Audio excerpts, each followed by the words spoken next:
Good morning. From my right, Gareth Rhodes, Chancellor Jim Malatras, Kelly Cummings, Director of State Operations, Dr. Howard Zucker. To my left, Melissa DeRosa, Secretary to the Governor. To her left, Robert Mejica, Budget Director.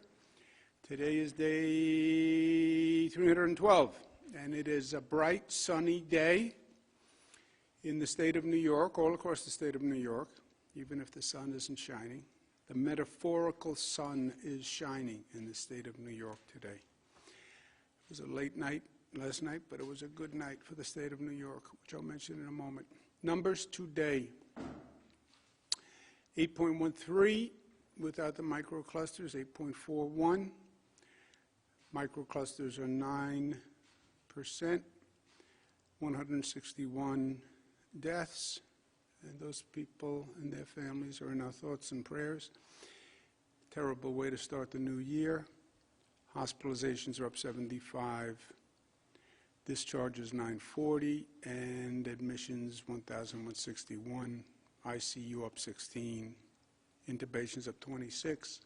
We're seeing the continued increase from celebration of the holidays.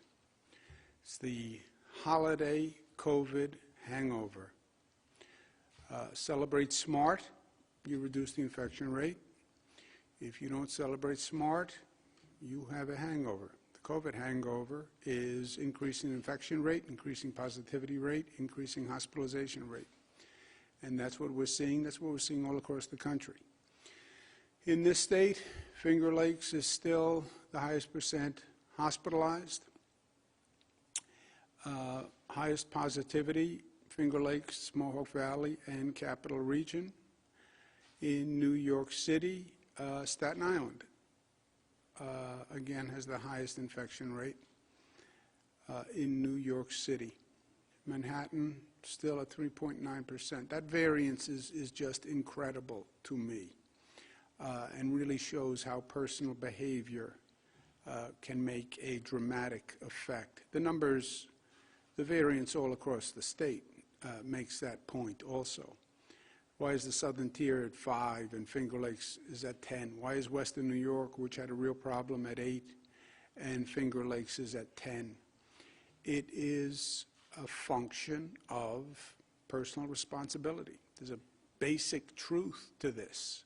It's not about government, it's personal responsibility. This situation we're in, I describe as a foot race between the infection rate going up, the hospitalization rate going up, and our ability to vaccinate. What wins? Does the infection rate go up so far, so fast, that it closes down hospitals, and then we close down the economy? Or can we slow the infection rate until the vaccinations can kick in? That's what this is all about. You add to that the UK strain, and it's a dramatically different proposition. Once you say the infection rate can go up double or triple or quadruple, then it's no longer a race. Then we lose the race, because the vaccine supply is what is the limiting factor on the vaccine, not the distribution. And if you dramatically increase the infection rate, the race is over. If you dramatically increase the infection rate, the next step would be overwhelming the hospitals. And that's the very real fear that we're dealing with now. So 3 priorities: slow the spread, increase the vaccination rate, and stop viral mutations, which is something that we're not paying enough attention to in this nation, in my opinion. On the vaccinations, there's 2 sides of the equation. There's the supply of vaccine, there's the distribution. Federal government is doing the supply.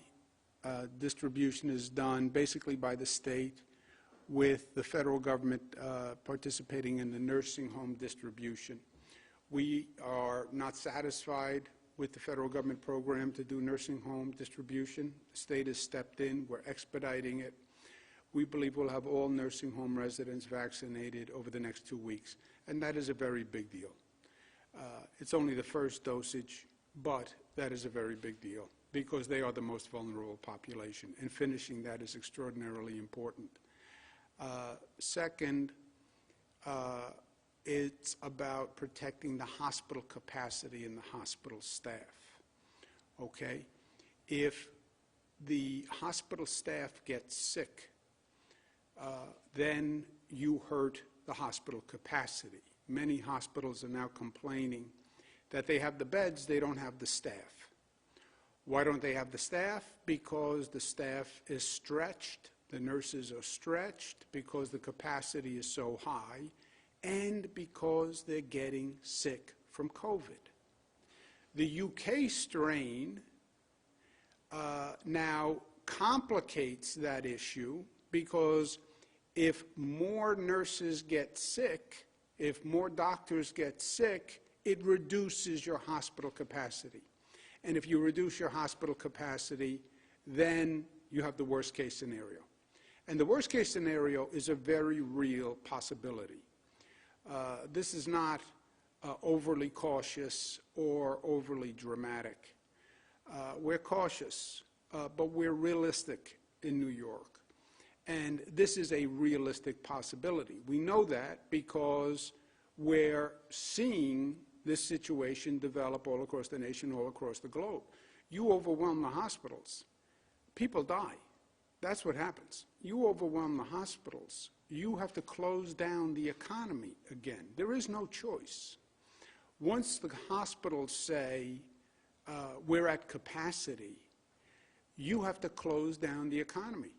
We have a warning track, if you will, where when we get to within 21 days of overwhelming the hospitals, we start to close down the economy. So it's game over when the hospitals are going to be overwhelmed. And again, the UK strain greatly complicates this entire equation. The worst situations in life tend to be a combination of bad effects. We have a problem with the infection rate today and the hospital capacity, and we've been balancing that on a daily basis. You add to that equation the UK strain and a higher infection rate, that's when the train is going to come off the tracks. And we're seeing it all around us. That is California. California, the hospital system is overwhelmed.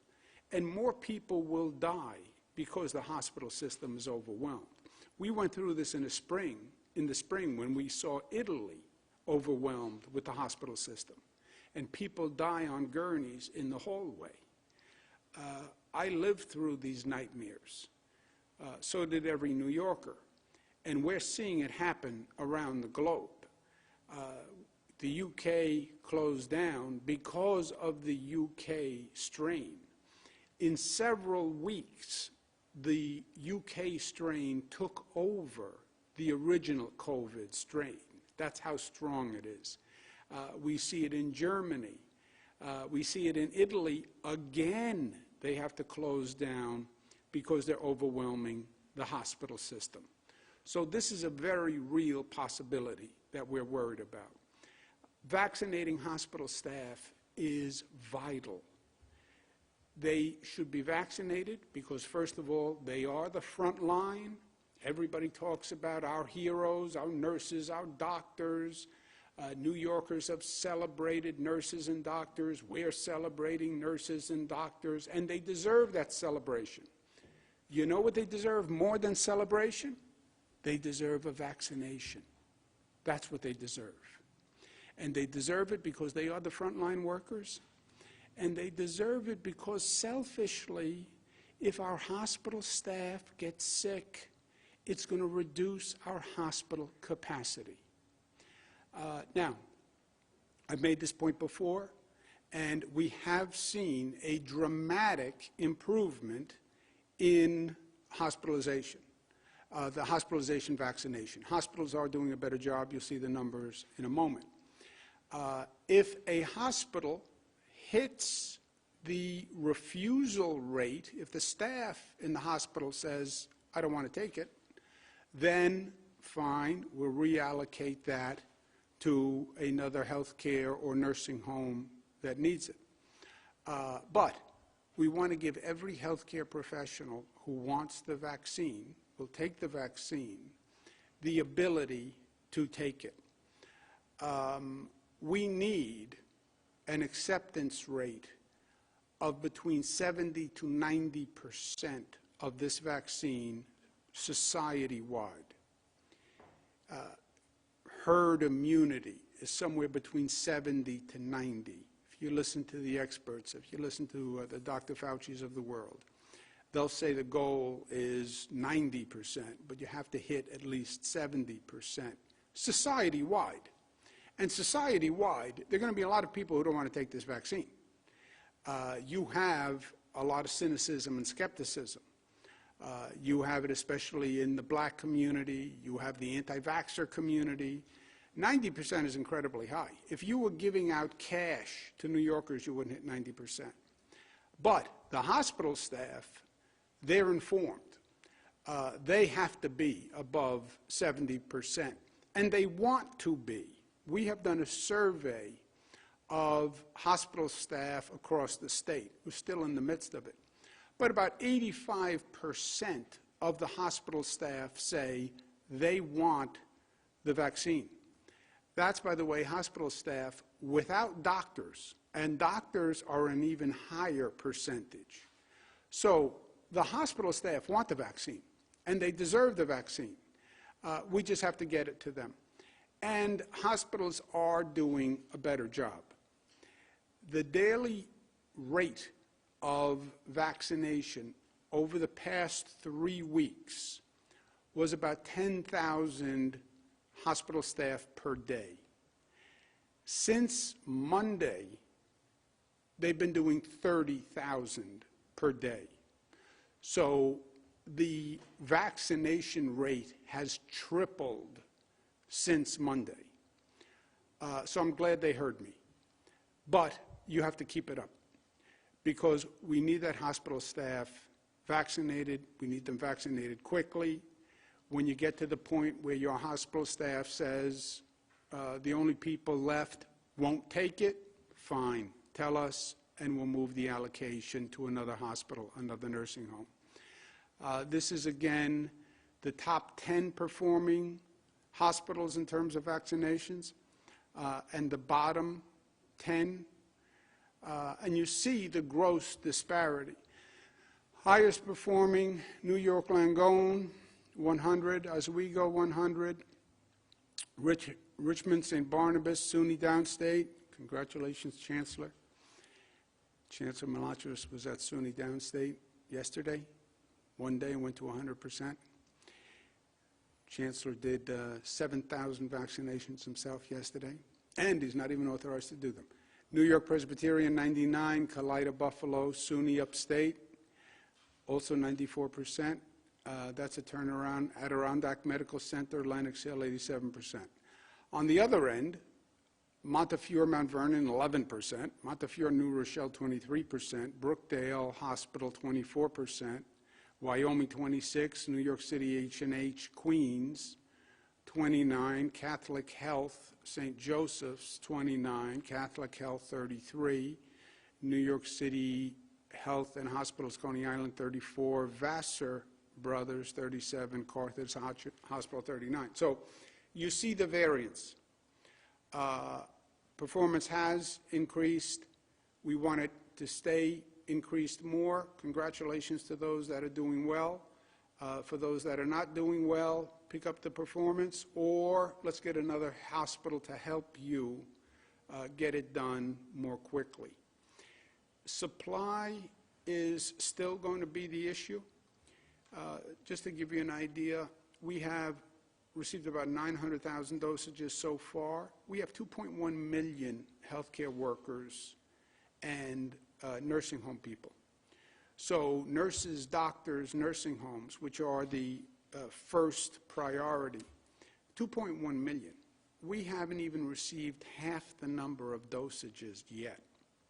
So we're pushing on the distribution side, and I'm pushing the hospitals hard, but we don't even have half the dosages that we need to do all the hospital staff and nursing home staff. We're still receiving about 300,000 dosages per week from the federal government. And that means we still need about 1.2 million dosages just to get through the healthcare workers in the nursing home. Everyone asks me the same question: when can I get vaccinated? And I hear this all day long. I hear it from my mother Matilda, who is 75 plus, let's say, and let's leave it at that. But she would be eligible for vaccination when we get to 1B. So everybody wants to know, when will they get vaccinated? 1A is the healthcare workers. That's what we're doing now. 1B are the essential workers and plus 75. 1B, just to give you an idea of the numbers, there are about 870,000 teachers, 200,000 first responders, 100,000 public safety workers, 100,000 public transit workers, 1.3 million people, 75 plus, which is surprisingly large, but it's good news. So we're getting 300,000 dosages per week. Obviously, it would take us weeks to work through this population, if not months. In 1B, there are about 5 million essential workers, and that 1.3 million 75 plus. So that's over 6 million people in 1B. You're getting 300,000 dosages per week. It takes a long time. Flip side is that the federal government will be increasing production. They say they will. I believe they will. And frankly, the private market is increasing production. Pfizer, Moderna will be increasing. Johnson & Johnson, we're keeping our fingers crossed for their efficacy test. That would be then available. That's only one dosage, would be a pleasure. Oxford, AstraZeneca. So there are other vaccines that are coming online. The supply will go up. I can't say to my mother or to any New Yorker right now how long until we know what the supply actually is going to be. And we talk to everyone all day long. As soon as we have a more definitive answer, I will tell you. The experts are talking about March, April for large-scale general population distribution. We will have a truly extensive distribution network with literally thousands of distribution points across the state, plus drive-through vaccination centers, just like we did drive-through COVID tests that the state will put up. We're going to be using SUNY facilities, CUNY facilities, but we will have thousands of points of distribution. We need the supply. That's what it comes down to, and that's what we're working on. Another issue, newsflash, viruses mutate. We know that. We've known that. 1918 pandemic, we know that. We know that recently because we paid a terrible price when the Wuhan virus left China, went to Europe, mutated, and came here from Europe. We have the virus that arrived in New York last spring was a mutation from Europe. It was not the Wuhan virus. Now, you see the UK strain, you see a South African strain, they're now finding a Nigerian strain, and the COVID virus mutates every couple of weeks, and there have been hundreds of mutations of the COVID virus. This country is playing mutation roulette. Well, the virus is going to mutate. Well, is the next mutation going to be more lethal? Is it going to kill more people? Is the next mutation going to affect children in a way COVID-19 didn't? Is the next mutation going to be vaccine resistant? Which means you'd have to go back to the whole vaccination development process all over again. Is the next vaccine going to create organ damage? They don't even know what the long-term consequences of this COVID virus is, right? They're still doing studies of the long-term effects of COVID-19. Are we sure that the next mutation won't be more dangerous or more transmittable, which we found out it is in this UK strain? And that is what is happening now every day. And we are literally playing Russian roulette with it. Many countries around the world have said the virus is mutating. Before any international travelers come into our country, they need to be tested. Not a ban on travel, but they need to be tested. That makes all the sense in the world. This country hasn't done it. We talked about the UK strain days before this country took any action. New York State took action before this country took action. 140 countries took action before this country took action. And now we have the UK strain, surprise, surprise, which is creating a real complication for us. Where is HHS? Where is the president? Where is the vice president? Technically, they're in office until they're not in office, and they should do their job. But if they're not going to do it, at least let New Yorkers protect themselves. We have the airports here. The flights from Europe come here. They come to JFK. They come to Newark. People are landing at LaGuardia Airport. Let us protect ourselves. As governor, I don't have the legal authority to say international travelers must be tested. When it came to the UK strain, I called the airlines myself and asked them to voluntarily agree, and they did. But the gateway, the entrance, is handled by the federal government, Customs and Border Patrol. The state runs through the Port Authority, the airport facility, but Customs and Border is all done by the federal government. I'm asking today the Customs and Border Patrol to either require in New York airports that the person shows that they were tested before admission, or allow the Port Authority staff to request of people coming through customs whether or not they were tested. But we don't want tens of thousands of people coming through our airports every day from countries around the world who were not tested. It's just that simple, and it makes total common sense. We have a UK strain case that we found in Saratoga. Dr. Zucker has been very aggressive about contact tracing. It appears now that there's evidence that that UK strain case in Saratoga Springs was actually connected to UK travel. If we had tested people from the UK before they got here, we wouldn't have had the UK travel spread. It's common sense. And why common sense defies government, I don't know. But last night, Georgia, and Georgia changes everything. Changed the tone, the mood. Now we all hear the music.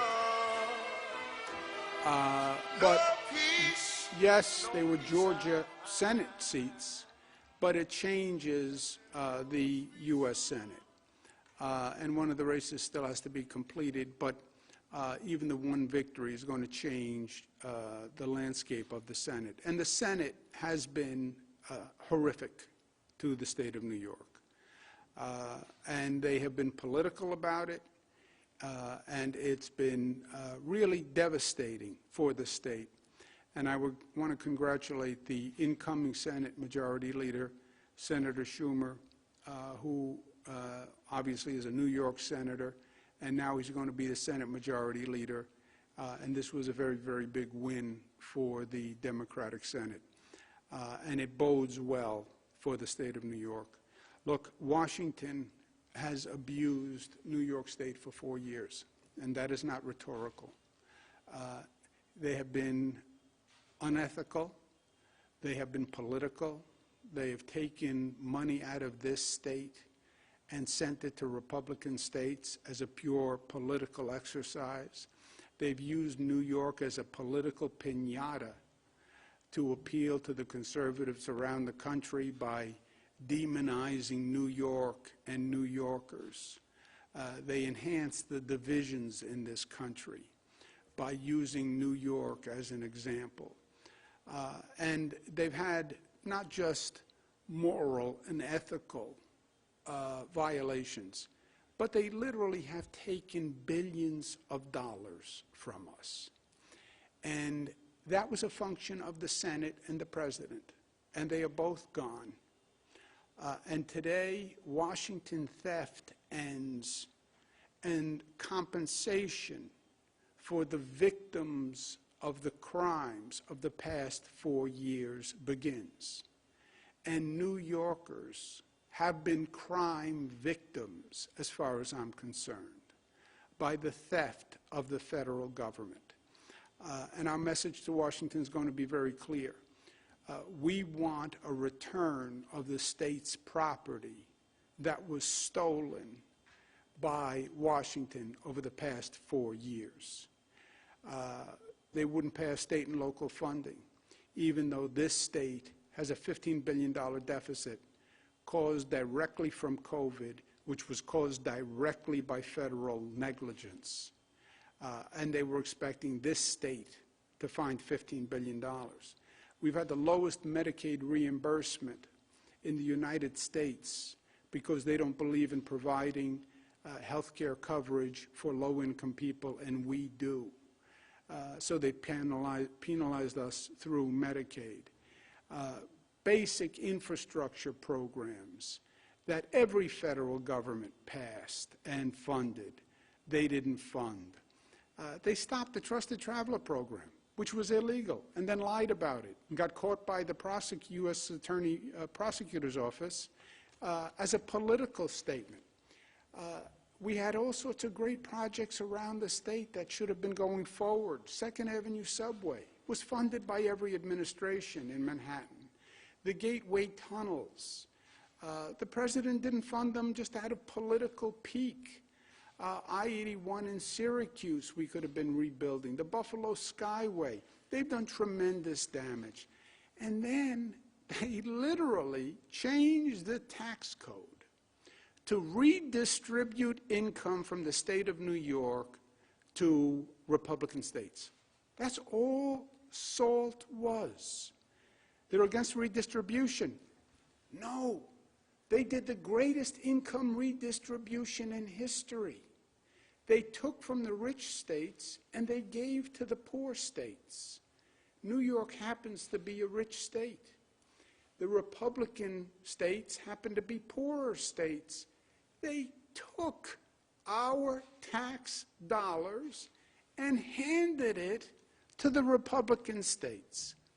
It then raised our property taxes $4 billion per year. An average family's taxes, property taxes, average $2,600 per year for 3 years. Average. It cost New Yorkers $30 billion over the past 3 years.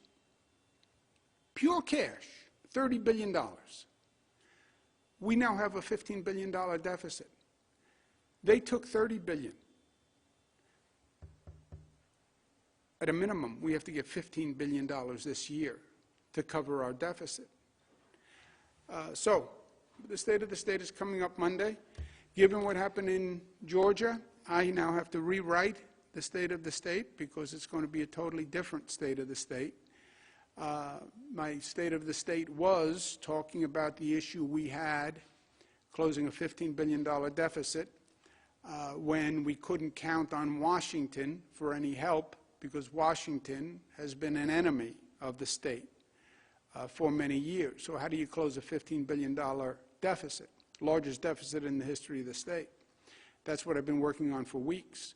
Just to give you an idea of how big $15 billion is, if you raised the income tax rate in this state to the highest rate in the nation, okay, which is now California, if you raised the rate, income tax rate, higher than California, and you taxed billionaires, multimillionaires, any income over $1 million, just plain old millionaire, like a millionaire's tax would suggest. Highest rate, any millionaire, it only raises about $1.5, $1.6 billion. We have a $15 billion gap. That tax increase only raises 1.5. It just shows you how difficult closing the $15 billion was going to be. That was going to be the state of the state. This state of the state is going to be much different. It's a different Senate. The Senate knows darn well what they did to us over the past 4 years. And they did it over the objections of many good senators, like Senator Schumer. Now they have to make it right. So good news is it's a good, very good development for the state of New York. Bad news is I have to rewrite the state of the state. And the really bad news is, since I'm going to rewrite the state of the state, I'm not going to be able to get to the Bills game this weekend, which is going great. We started the drive-through testing this morning. 4,000 people will be tested in 12 hours, 5 minutes per car. Just gives you an idea of what you can do scale in terms of testing. And again, this is a model for us to see how testing works to open venues because we have to get the economy moving. But I'm going to give my Bill's ticket to a nurse from Erie County Medical Center, ECMC, as a way of saying thank you and honoring all healthcare heroes. And I will be doing that. So I'll be here working on the state of the state, which will be a labor of love, actually, because it's going to be better news. And we deserve better news. Questions? Thank you, Governor. If you would like to ask a question, please use the raise hand function at the bottom of your window. We'll take a brief moment to compile the Q&A roster. Governor, you now have Juliet Papa from 1010 Wins. Juliet, your line is now open. Please unmute your microphone. Hello, Ms. Papa. Hi, can you hear me now? I can hear you now. Is this a commercial for Verizon? Go ahead. Yes, Happy New Year. Thank you. Happy New Year, Juliet. Well, since you're rewriting your speech, let's talk about that a little bit. What do you want to do with the stimulus money that you